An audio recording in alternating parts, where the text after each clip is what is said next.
अस्सलाम वालेकुम स्टूडेंट्स, हाफिज़ नबील अहमद हियर। आज हम डिस्कस करेंगे इंट्रोडक्शन टू बिज़नेस के topic competing in the world markets को। और उसमें जो इम्पोर्टेंट टॉपिक हम डिस्कस करेंगे, nations trade, barriers to international trade, reducing barriers to international trade, going global and developing a strategy for international business. तो शुरू करते हैं आज का अपना lecture. First one is nations trade. जी, नेशन ट्रेड का मतलब है कि डिफरेंट कंट्रीज़ जो हैं, डिफरेंट मुल्क जो हैं, वो आपस में लेन देन करते हैं, एक दूसरे से चीज़ें ख़रीदते भी हैं और चीज़ें बेचते भी हैं।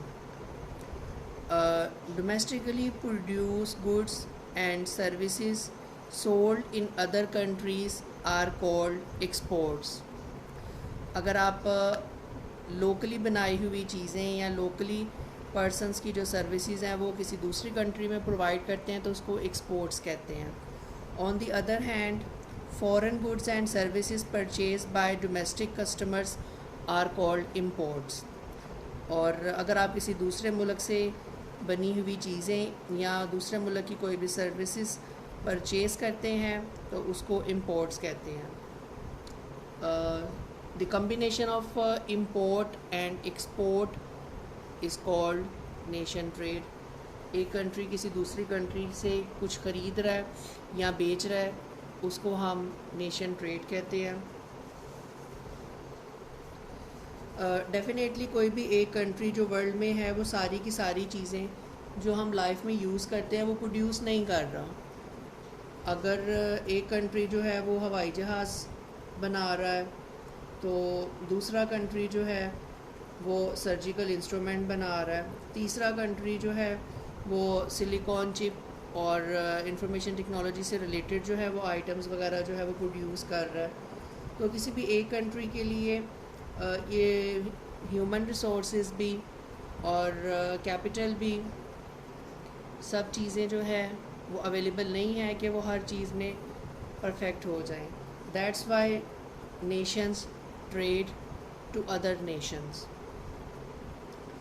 International sources of factor of production, business decisions to operate abroad depends on the availability, price and quality of labor, natural resources, capital and entrepreneurship। the basic factor of production। अगर किसी भी एक कंट्री के पास basic factor of production जो है वो इतने available हैं कि वो डोमेस्टिक डिमांड जो है उसकी पूरी करने के बाद भी इतनी प्रोडक्शन कर रहे हैं कि वो उसको एक्सपोर्ट कर सकें, अदर कंट्रीज़ में सेल कर सकें, तो डेफिनेटली फिर वो इंटरनेशनल ट्रेड की तरफ, नेशन ट्रेड से इंटरनेशनल ट्रेड की तरफ मूव कर जाते हैं। Size of the international market place, जैसा कि आपको पता है कि अगर एक कंट्री जो है वो इंटरनेशनली बिज़नेस कर रही है तो वर्ल्ड वाइड जितनी भी कंट्रीज़ पूरी दुनिया में all over the globe available हैं वो किसी भी कंट्री के साथ इंपोर्ट या एक्सपोर्ट वगैरह की डीलिंग जो है या ट्रेड जो है वो कर सकती है। उसके लिए डिपेंड करता है कि आप उस कंट्री की जो रिक्वायरमेंट है, जो रूल्स एंड रेगुलेशंस हैं, वो सारे के सारे फुलफ़िल करें। करंटली जो टॉप 10 नेशन हैं एज़ पॉपुलेशन, उनमें फ़र्स्ट पे China, second India, then United State, then Indonesia, Brazil, then Pakistan, then Bangladesh, Nigeria, Russia और जापान, ये शामिल हैं। ये 10 जो है ये मोस्ट पॉपुलेटेड नेशंस हैं। और जो most rich countries as per capita हैं उनमें नंबर 1 पे Qatar, second Luxembourg, third Norway, then Brunei, Singapore, United States, Switzerland, Hong Kong, Ireland और नीदरलैंड्स शामिल हैं। Absolute and comparative advantage, A country has an absolute advantage in making a product for which it can maintain a monopoly, or that it can produce at a lower cost than any other competitor.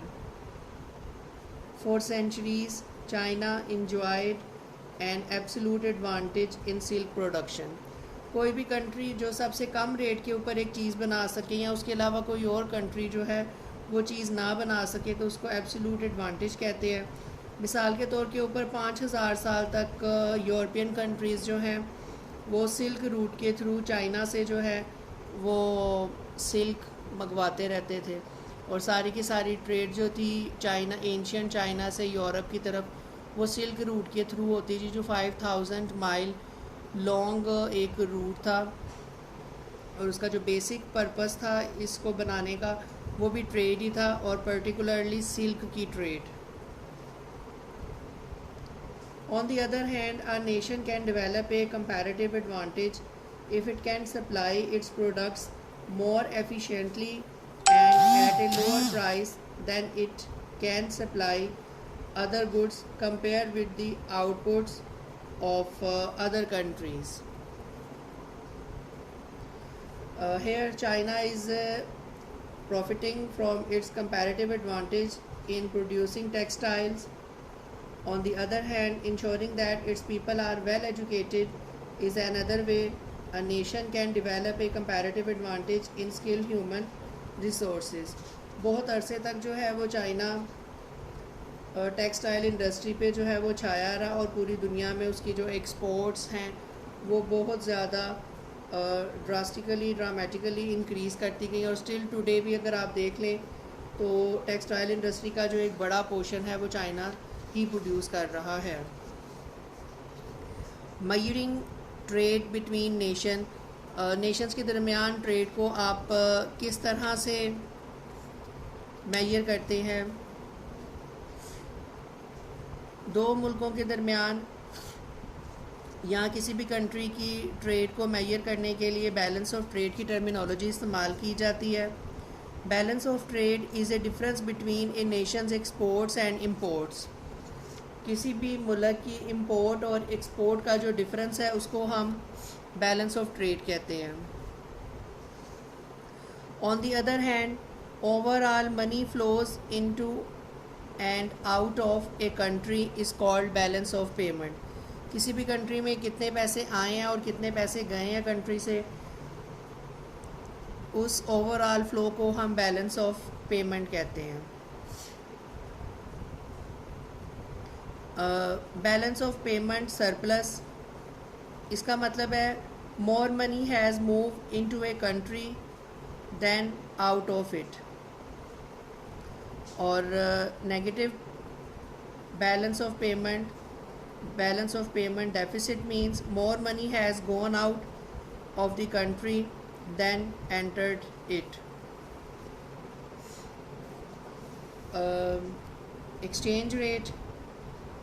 Exchange rate is the value of the nation's currency relative to the currencies of other countries. दूसरी countries की currency के मुकाबले में आपकी country की जो currency है उसकी वैल्यू क्या है, उसकी वर्थ क्या है, उसको एक्सचेंज रेट कहते हैं। Foreign exchange rates are influenced by a number of factors including domestic economic and political condition, central bank intervention, balance of payments position, and speculation over future currency value.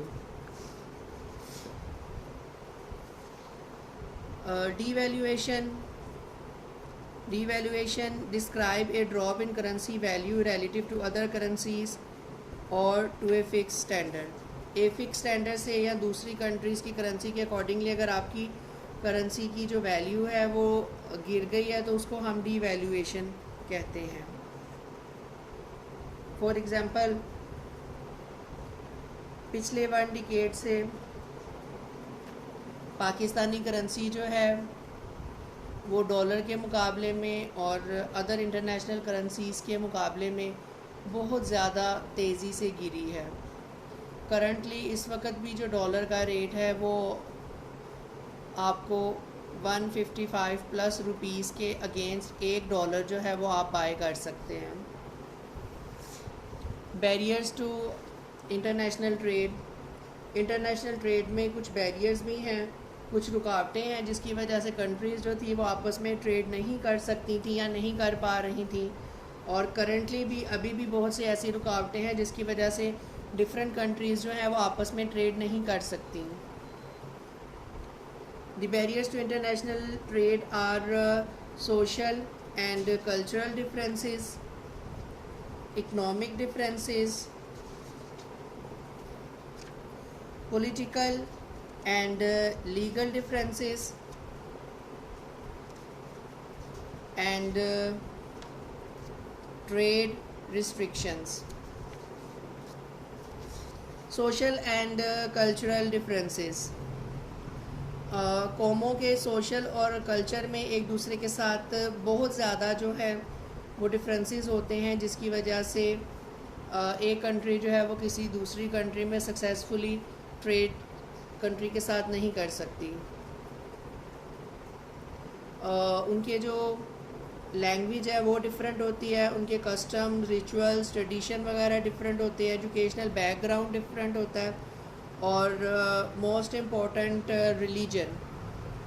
Religious requirements जो हैं, religious believe जो हैं वो एक दूसरे से change होते हैं। अगर हम लैंग्वेज की बात करें तो इंग्लिश जो है, English is the second most widely spoken language in the world, followed by Hindustani, Spanish, Russian and Arabic.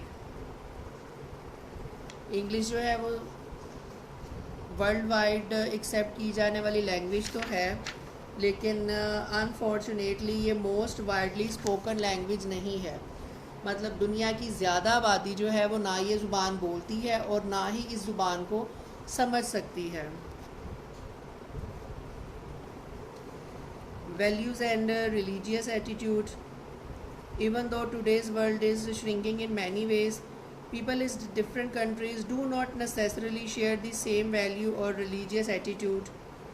Marked differences remain in workers' attitude from country to country. Religion play an important role in every society. So business people must cultivate sensitivity to the dominant religion in the countries where they operate. For example, Saudi Arabia is a Muslim country. People doing business in Saudi Arabia must take into account Islam's month-long observance of Ramadan. When work ends at noon, Friday is the Muslim Sabbath. So the Saudi workers and Saudi work week runs from Saturday through Thursday.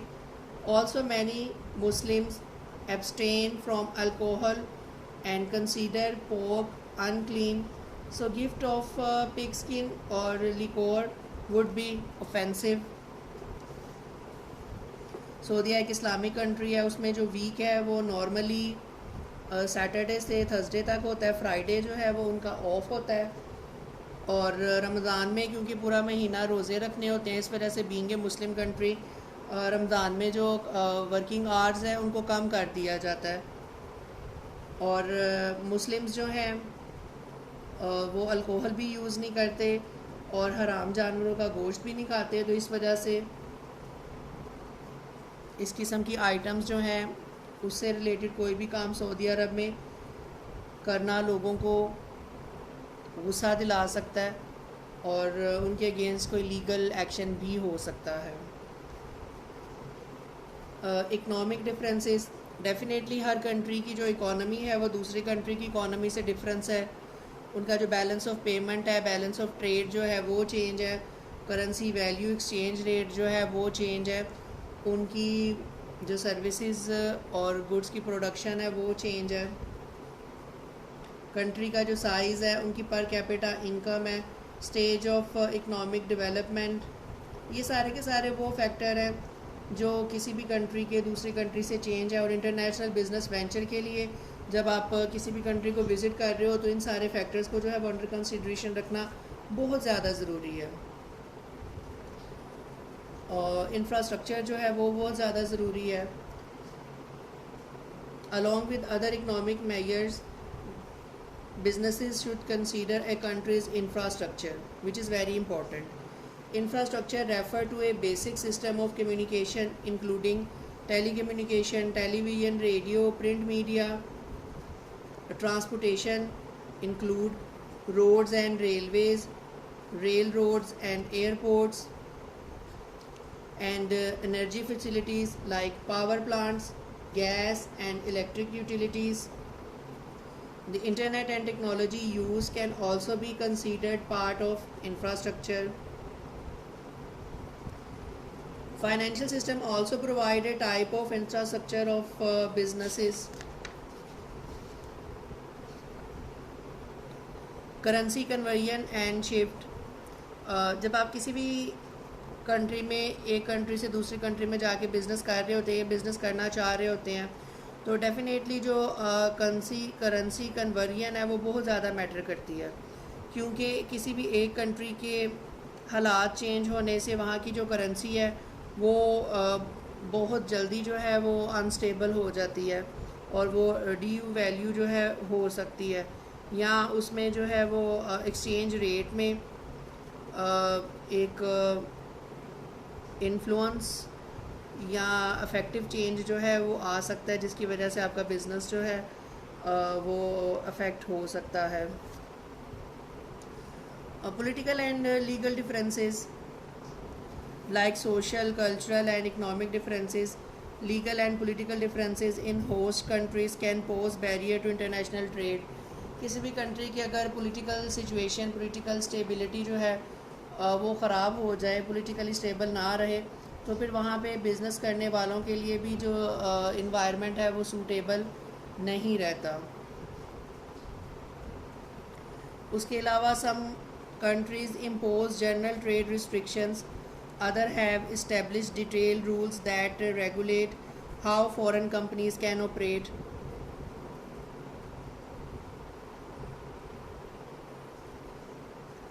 An important factor in any international business investment is the stability of the political climate. Political climate की जो stability है वो बहुत ज़्यादा ज़रूरी है। For example आप recent week की अमेरिका की एग्ज़ाम्पल ले लें कि वहाँ पे रेसिज्म की वजह से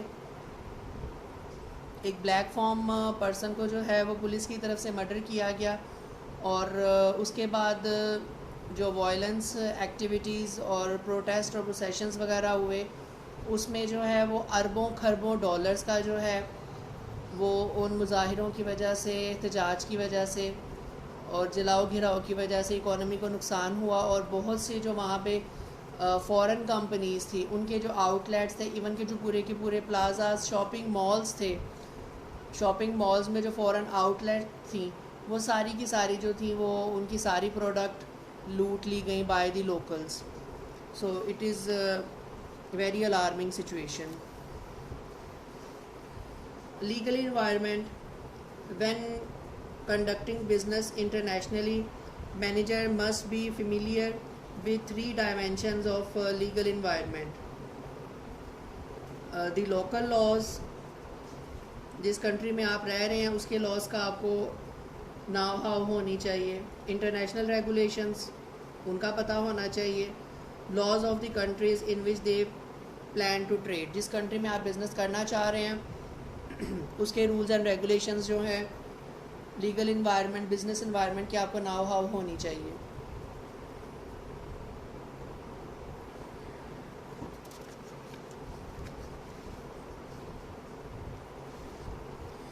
International regulations to regulate international commerce. Many countries have ratified territories and signed agreement that dictate the conduct of international business and protect some of its activities. बहुत सी कंट्रीज़ हैं जिन्होंने दूसरी कंट्रीज़ के साथ जो है बहुत से अग्रीमेंट, ट्रेड अग्रीमेंट या रीजनल ट्रेड अग्रीमेंट जो हैं वो साइन किए हुए हैं। Many types of regulation affect the actions of a manager doing business in international markets. Not only must worldwide producers and marketers maintain requirement minimum quality levels for all the countries in which they operate, but they must comply with the international and numerous specific local regulations. Trade restrictions. Trade restrictions such as taxes on imports and complicated administrative procedures create additional barriers to international business. Tariffs are basically tax imposed on imported goods. On the other hand, some non-tariff barriers are quota, dumping, embargo, exchange control. Quota limit set on the amount of particular products that can be imported.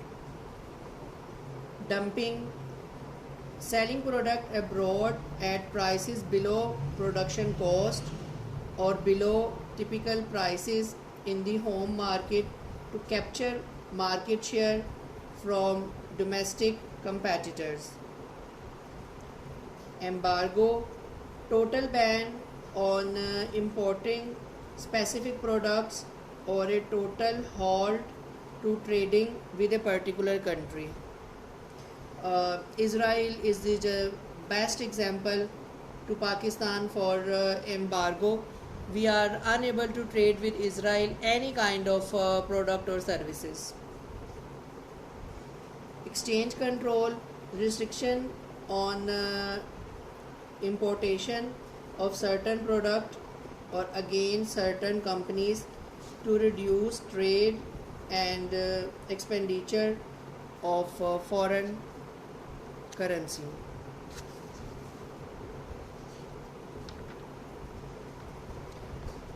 Reducing barriers to international trade. किस तरह से हम जो international trade के barrier हैं उनको कम कर सकते हैं या किस तरह से हम उनको कम कर रहे हैं.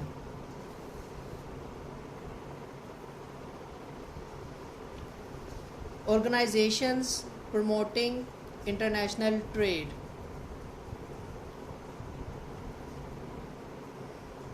बहुत सी ऑर्गेनाइजेशन या अग्रीमेंट है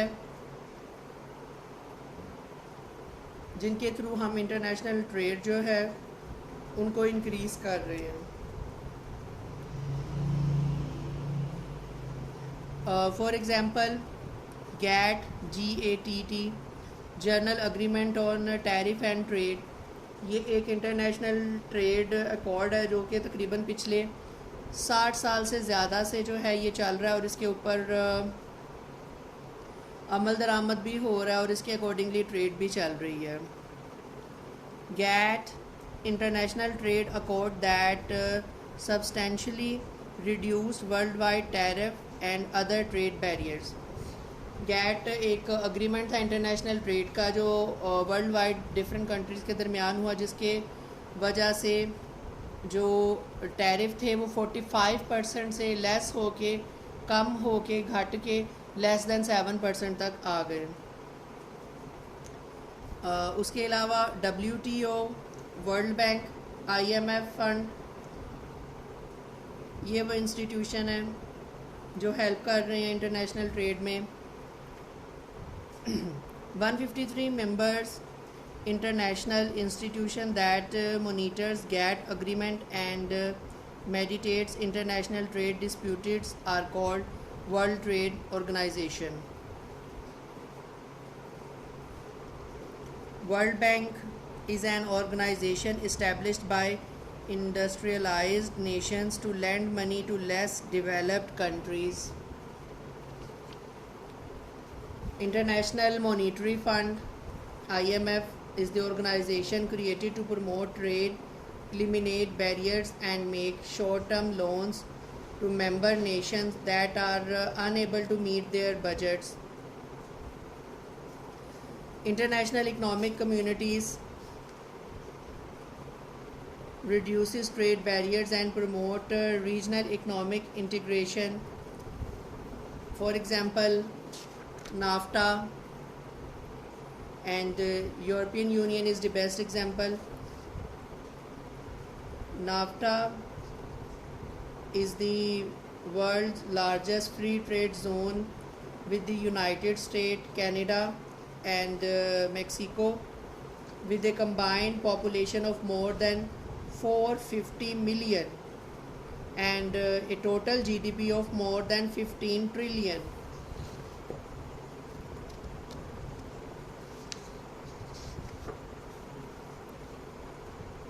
CAFTA TR CAFTA DR is the Central American Dominican Republic Free Trade Agreement among the United States, Costa Rica, the Dominican Republic, El Salvador, Guatemala, Honduras, Nicaragua to reduce tariff and trade restrictions. European Union perhaps the best known example of a common market. 27 combined countries, nearly 500 million people, and a total of 12.28 trillion GDP to form a huge common market.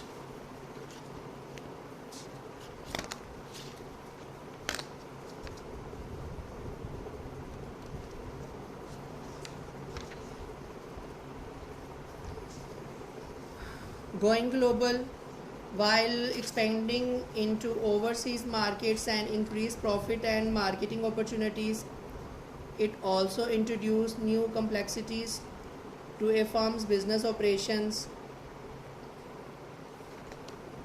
A number of key decisions beginning with the following: determining which foreign market to enter, analyzing the expenditures required to enter a new market, deciding the best way to organize the overseas operations. Levels of involvement. After a firm has completed its research and decided to do business overseas in any other country, it can choose one or more strategies: exporting or importing, entering into contractual agreements such as franchising, licensing, and subcontracting deals, direct investment in the foreign market through acquisition, joint venture, or establishment of an overseas division.